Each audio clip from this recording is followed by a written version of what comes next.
Come with me on a time-lapse adventure as I buy a ferry ticket in Tanjung Balai. I'm on my bicycle and I'm about to turn left onto this road, but a woman at a local restaurant came out to chat with me, and we chatted for quite a while on this busy road. And to be honest, I started to panic a little bit because I was like really in danger here. There were so many vehicles zipping by me, and it felt like I was really causing quite the traffic jam. I had mentioned that to her while we were chatting, and she just laughed it off and says, "Oh, it's fine, don't worry about it." And I think that is the Indonesian way. So I could have gotten to the ferry ticket office through some small side streets, but I decided to go the easy route in a way, the simpler route, following a couple of big main streets. So I'm following one of the main roads of Tanjung Balai here, and eventually I'm going to be turning right at this intersection. This was a pretty dangerous turn that I did right in front of that car, but I was just following the motorcycle in front of me. I wouldn't have done that normally, but the motorcycle carved a route for me, and I just followed him. So I knew the ferry ticket office. I'd been there before. It's just up ahead here on the right. A very simple little place in not a very imposing building. But when I got there, I had a heck of a time crossing the road. I'll show you why in a minute, because what I should have done was just pulled over to the right, like come to a stop in the middle of the road, just like a car, so that I could make a right-hand turn. But to be honest, I just don't feel safe out there. So this is what I did. I pulled over to the side of the road, but now I have to cross 2 lanes of traffic. I have to wait for an opening. So here is the ticket office right here. I bought my ticket, came back out, and some men at that little restaurant to the right, they're having coffee, and they were just chatting with me, asking me the questions, where are you from and what is your name?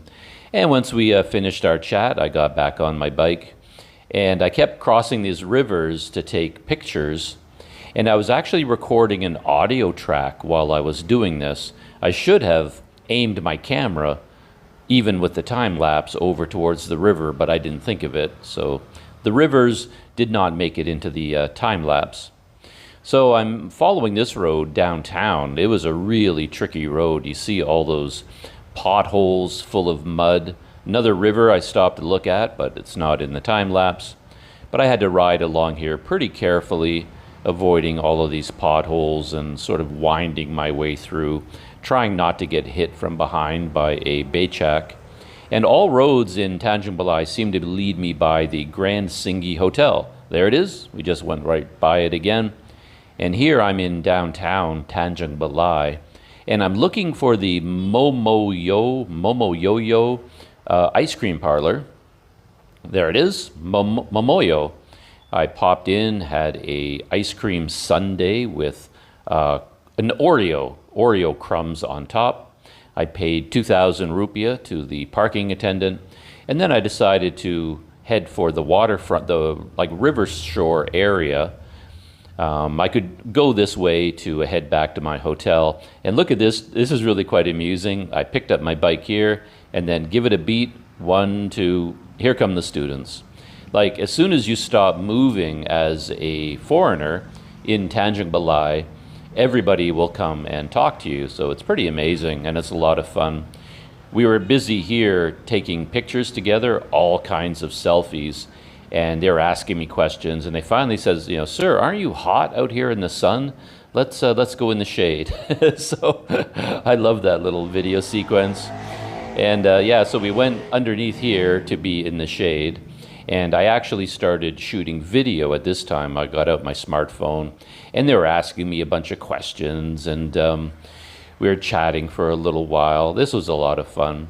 The main thing that happened here, they were so amazed by my blue eyes, and that always takes me by surprise. But for them, it's pretty rare to be that close to a person who actually has real blue eyes. They don't see it in their life. Yeah, as I was leaving, this family stopped me and they wanted to take pictures as well. But yeah, it's always quite interesting to see that reaction to the color of my eyes. And because they don't have a chance to meet that many foreigners, it's always interesting to them. I stopped here just to walk out onto the pier and take a picture of the river.